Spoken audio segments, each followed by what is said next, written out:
Bismillahirrahmanirrahim. Assalamu alaikum 3 class. How are you?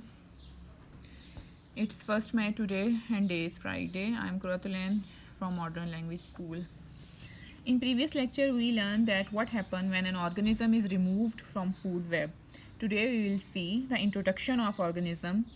We will see that what happened when an organism is introduced in any food web. So open your science textbook and start reading.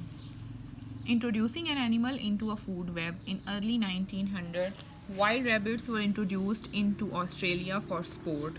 As rabbits has no natural enemy, they reproduce rapidly. Since they were very voracious eaters, the vegetation in the countryside was wiped out quickly.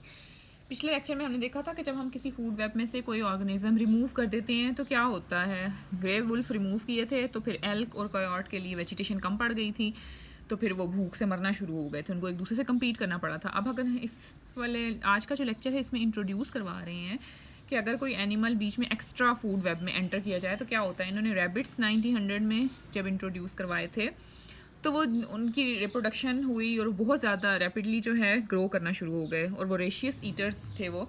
Voracious का मतलब होता है कि शौकीन खाने के, हर चीज़ मतलब खा जाने वाले. तो फिर वेजिटेशन जो थी यानी कि हर्बीवोर्स पर ही डिपेंड करते हैं ना, कार्निवोर्स, तो वो ख़त्म होना शुरू हो गई कंट्री में. This threaten the survivor of other living things such as sheep and cattle which depend on the same vegetation for food.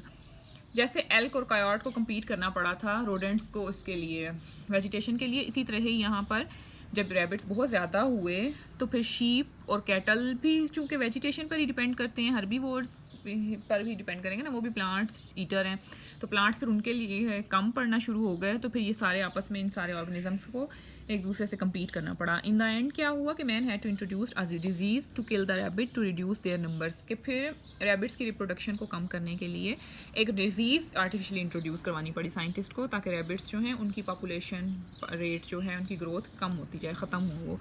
In nature, the food relationship among living things help to control the population of different animals in the community. We say that the food relationship maintain the balance of populations in a community.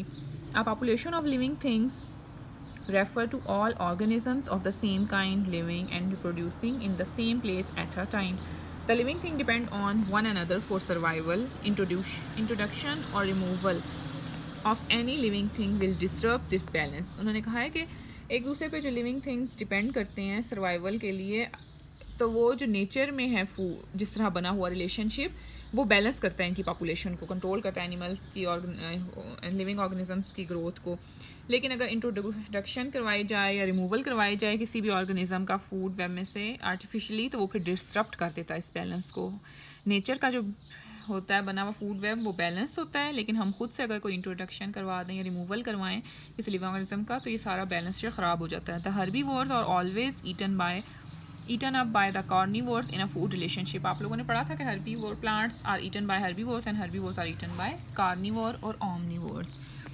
Are this animal cruel when they feed on a herbivore कह रहे हैं, तो क्या फिर ये animals जालिम कहलाएंगे क्या अगर ये लोग हर्बीवोर्स पर फीड कर रहे हैं? तो कार्निवोर्स और ओमनिवोर क्रूअल कहलाए जाएंगे क्या? नहीं. In fact they play a important role in maintaining the balance. वो तो सिर्फ अपना बैलेंस जो है पॉपुलेशन में उसको मेंटेन करते हैं, क्योंकि आपने देखा था ना जब उसमें ग्रे वुल्स को जब रिमूव करवा दिया था तो एल्क की पॉपुलेशन कितनी ज़्यादा हो गई थी. आगे उन्होंने यही वाली एग्जांपल दी है कि let's refer to food web involving grey wolf in the United States. When the grey wolf feed on an elk, they prevent the population of elk from becoming too big. In this way, there will be enough food for the elk.